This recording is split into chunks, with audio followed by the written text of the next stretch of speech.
This is an SICS done by my colleague Dr. Pranab Samanta. Dr. Pranab Samanta is with me for the last 15 years, a very dedicated, very compassionate ophthalmologist. And now let us see this surgery. This is an edited surgery. The superior rectus brittle suture has been placed. Conjunctival peritomy is being done. This is a very small peritomy, maybe about 1.5 clock hours. Dr. Samanta has planned a small incision in this case, maybe about 5.5 millimeter, and he is going to implant a foldable lens in this case. So this is Whitfield cautery, and now a groove is being made by the crescent blade itself, and he is trying to make the sclerocorneal tunnel. Now here he finds that this is thin anterior wall, so he makes the groove again, makes the groove little deeper and tries from this side. And now he knows that he is in the correct plane. So a very nice sclerocorneal tunnel is being made. The scleral side is about 5.25 millimeter, and the corneal side will be about 7 millimeter. This is a side port at around 9 o'clock. Air bubble and then trypan blue dye.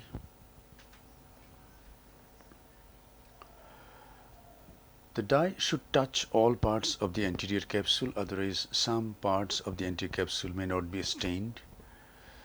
But with air bubble the staining is very quick. We don't have to wait for 1 minute. In just 10 seconds the staining is complete.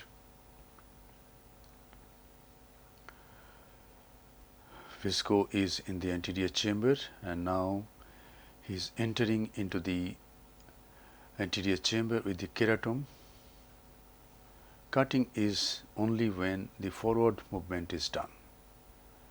So the inner opening is about 7 millimeter, outer opening about 5 millimeter.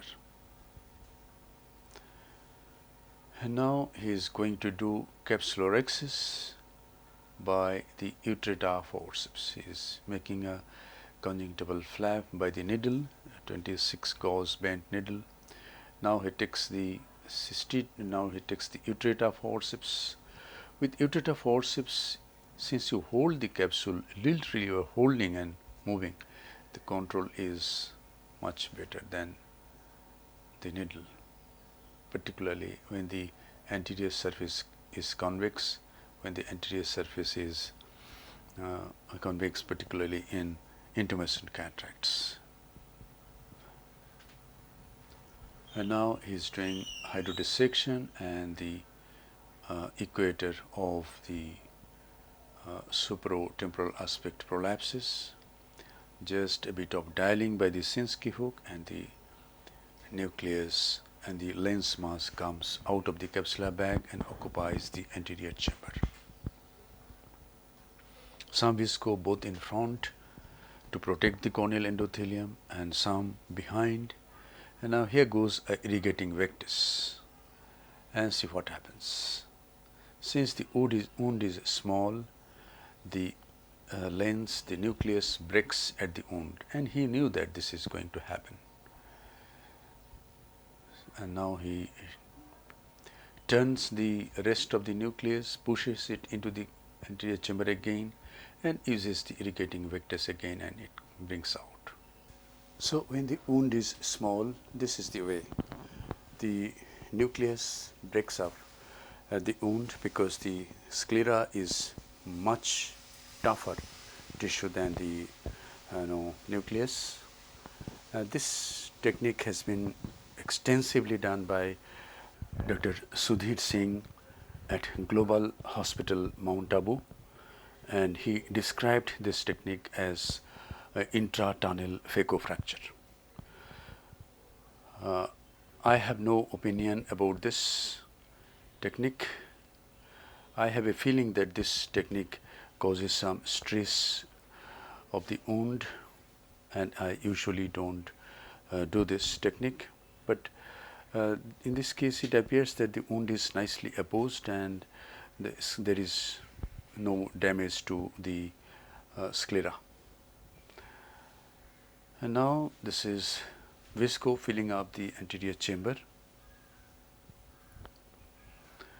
And now is the time to implant an intraocular lens. Dr. Samanta is implanting a foldable lens. He has not used the injector, it just goes straight, and he is using the SICS hook to place the lens in the bag. And now is the time to clean the visco nicely.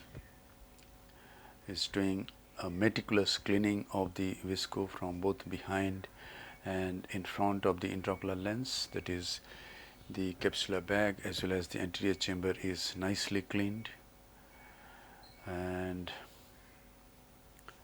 then this is closure of the side port by corneal stromal hydration.